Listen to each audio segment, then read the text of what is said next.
That was a lot of fun to make.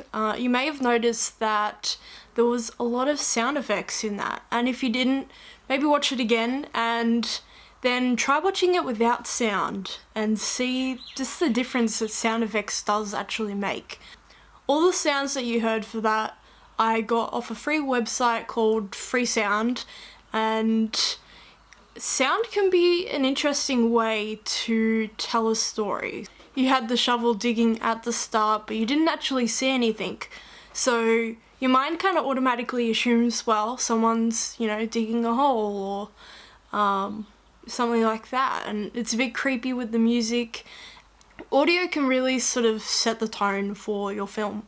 Throughout the film, I added in some different sounds to help give it more depth. So I added in some muffled talking for the TV and stuff like that. Another thing that you might have noticed is that there was, I think, 2 shots in there that I didn't actually film. They were stock footage that I found on, I can't remember what website, but I'll put it on the screen.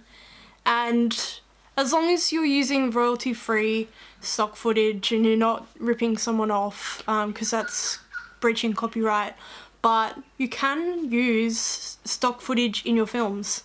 So if you didn't get a shot that you wanted, or you're into editing like I was, and I realised that I was cutting shots of this skeleton's head but slightly different angles and it just didn't feel right, so I put in a shot of some trees outside at night. Not my trees, someone random's, but when I colour graded it to match the rest of the footage, it worked. It sort of separated it but still put you more into the story.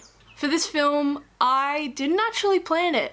I don't recommend doing it that way if it's, a bigger film, but if you are just wanting to make films for the fun of it and practice, doing it, shot by shot is a good way to think about in your head how you're putting together a story. So I knew that I wanted to have the hand in the dirt outside, and I had this skeleton, but that was about it. From there I put together a story of my characters being haunted by what they had done, and they weren't sort of with it, so they swapped. But yeah, it's a little bit confusing. That's what happens when you don't plan things out properly. Sometimes they don't make sense, but if you're just wanting to make stuff, doing it like that is really quick and easy. I hope you guys enjoyed that and maybe got some inspiration of some films that you can do at your own house.